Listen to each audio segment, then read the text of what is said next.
Yes, everybody. Example number 24, utmost important question from NCERT. It says a line is such that its segment between the lines is bisected at the point 1,5. Obtain its equation. बड़े ध्यान से समझना.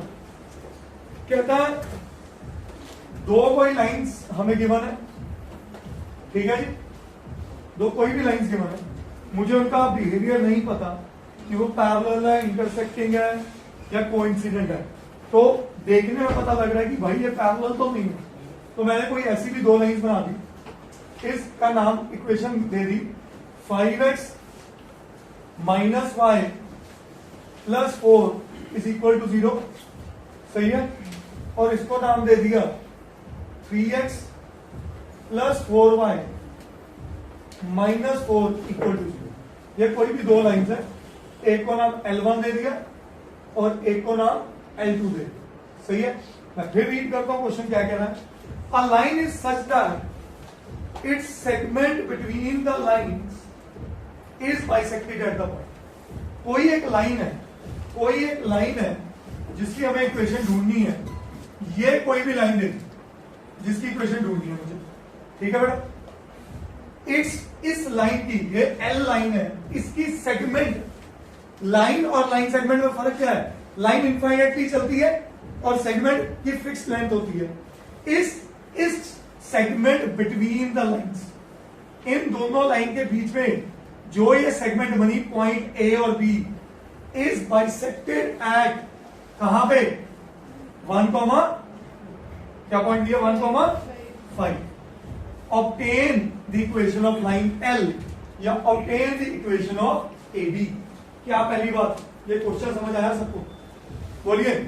कोई भी दो line दी है, उनके बीच में एक तीसरी लाइन बन रही है और जहां पे वो कट कर रही है तो वो लाइन से उस पार्ट को मैंने लाइन सेगमेंट कह दिया और उस लाइन सेगमेंट का मिड पॉइंट क्या है 1,5. मिड पॉइंट क्या है? क्या ये बात समझ आई या नहीं आई? अगर मैं इस ए पॉइंट को x1 y1 कह लूं और बी पॉइंट को x2 y2 कह लूं, कोई दिक्कत नहीं होगी. बोलो जी. भारी क्वेश्चन समझ आ गया बेटा? आप जो जो करने जा रहा हूं उसको ध्यान से कैच करना. क्या आप लोग सब समझ पाए कि x1 plus x2 by 2 is equal to 1 होगा? x1 plus x2 by 2 is equal to 1 होगा. क्या लगाया मैंने? मिड पॉइंट थ्योरम नहीं लगाई मैंने, सेक्शन फॉर्मूला की मिड पॉइंट एप्लीकेशन लगाई है. ठीक है. अब यहां से पहला रिलेशन बना x1 plus x2 is equal to 2. सही है. अब मुझे इस ए बी सी में सी के पॉइंट्स पता है, ए और बी के किसी एक के पॉइंट निकाल दूं तो 2 पॉइंट फॉर्म लगा के मैं equation of line A B निकाल सकता हूं. क्या ये बात समझ आई? तो my task for this particular question is, चाहे तो x1 y1 ढूंढ लूं, चाहे तो x2 y2 ढूंढ लूं. That is my objective. क्या ये बात समझ आई? प्रवीण क्लियर है बेटा? पक्का? आओ. अब ये एक रिलेशन आ गया. ऐसे ही दूसरा रिलेशन भी बन रहा है. कौन सा? y1 plus y2 is equal to, मैं सीधा पिछले में तो सिखा रहा था, आपको सीधा भी लिखना पड़े तो लिखो. ये सब क्लियर है बेटे? अगर ये पॉइंट क्लियर है, अब अगली पॉइंट पे चलते हैं. क्या पॉइंट ए जो है x1 y1 किस पे लाई कर रहे हैं? किस पे लाई कर रहे हैं? बोलो. L1 पे. तो उसकी इक्वेशन को सेटिस्फाई करेगा या नहीं करेगा? पक्का करेगा. 100% करेगा. इसका मतलब 5x1 minus y1 is equal to -4. कहानी पकड़ में है. Similarly point B which is x2 y2 lies on कहां पे? L2. तो उसको सेटिस्फाई करेगा. 3x2 plus 4y2 is equal to 4. क्या ये बात सब एग्री करे? अगर ये बात एग्री करे, मैं सोचने में पड़ गया कि मैं x1 y1 ही ढूंढ लेता हूं, बेटर है. ठीक है. तो मैंने क्या किया, यहां से मैंने क्या एक्सट्रैक्ट किया, x2। x2 क्या आया मेरे पास, 2 माइनस x1। यहां से मैंने क्या एक्सट्रैक्ट किया, क्या आया, तो ये दोनों इक्वेशंस मैंने यहां और यहां यूटिलाइज करवाई। यस और no, is that okay? Oh sorry, यहां नहीं करेंगे, पहले वाले में नहीं करेंगे, दूसरे में करेंगे, ठीक है? तो एक इक्वेशन 1 ले ली, इसको इक्वेशन 2 ले ली। तो यहां पे मैं आपके सामने लिख दूं फ्रॉम 1 एंड 2 हमारे पास 3x2 की जगह क्या आ गया, 2 माइनस x1 प्लस 4y2 की जगह क्या आ गया, 10 minus y1 is equal to क्या आ गया बेटा, 4। क्या यहां तक सबको समझ आया जो मैंने किया, बोलिए? ठीक है, तो ये बना 3 2 जा 6 minus 3x1 plus 40 minus 4y1 is equal to 4। सब एग्री करके? तो minus 3x1 minus 4y1 is equal to 46, उधर जाके माइनस हुआ, माइनस, तो ये बना बेटा 3x1 plus is equal to, क्या ये इक्वेशन भी x और y में और ये इक्वेशन भी x और, तो इसको मैं मल्टीप्लाई बाय 4 कर दूं, समझे कि नहीं? 4y1 बना, यस और नो? अब 5 2 20x1 minus 4y1 is equal to minus, sign change करने की जरूरत नहीं है क्योंकि y पहले खत्म। ये बना 23x1 is equal to 42 minus 26, sorry 16 26, ठीक है जी? तो x1 क्या बना, 26। बड़ी अजीब सी वैल्यू आई है ना, बट जितना मेरे को याद है इस क्वेश्चन की थोड़ी अजीब सी वैल्यू ही होती थी, ठीक है? यही है, चलो गुड।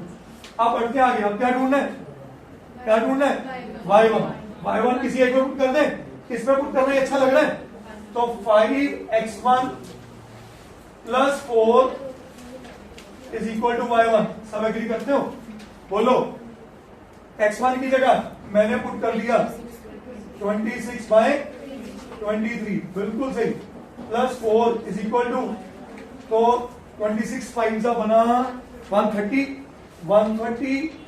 प्लस एलसीएम ले ले 23 4 जा है, ये बना 92 अपॉन 23, ये मेरा बना y1। तो y1 बना कितना बेटा, equal two upon 23। I hope this is okay.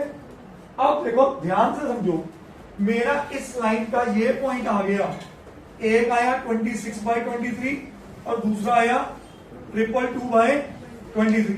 अब एक ये पॉइंट पता है इस लाइन पे, ये पॉइंट पता है, तो क्या मैं 2 पॉइंट फॉर्म लगा दूं, बोलो बेटा? अब 2 पॉइंट फॉर्म में मैं आपके सामने रखने जा रहा हूं equation of line. Equation of line अगर फॉर्मूला याद हो, 2 पॉइंट फॉर्म में क्या था, y minus y1 is equal to, slope की बात है, पहले का लिखो x माइनस x1, बीच में स्लोप की जगह क्या फॉर्मूला लगेगा, y2 माइनस y1 अपॉन। अब मैं आप सबसे ये पूछना चाहता हूं, मुझे y1 x1 किसको लेना चाहिए, इसको या इसको?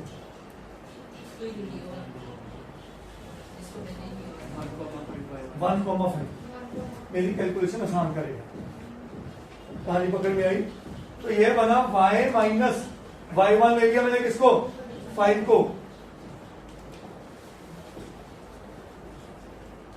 इधर आ गया x माइनस 1, और अब पुट करो, अब वैल्यू दिया बन गई y2, चाहे इसको x1 y1 लिखा है और हमारे अकॉर्डिंग ये क्या बन चुका है, तो ये बना 222 अपॉन 23 माइनस 5 अपॉन x1 क्या है 26 अपॉन 23 माइनस क्या बना बचे 1।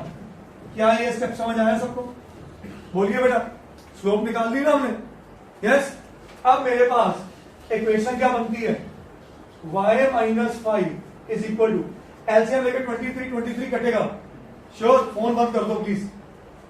अब 23 इंटू 5 क्या बना 115, 222 माइनस 115 इज 107, तो ये इधर बचा 107, डिनोमिनेटर की भी बात कर ले, 26 माइनस 23 3, और इधर क्या बचा x माइनस 5, तो 3 उधर लेके क्या कर दें, क्रॉस मल्टीप्लाई।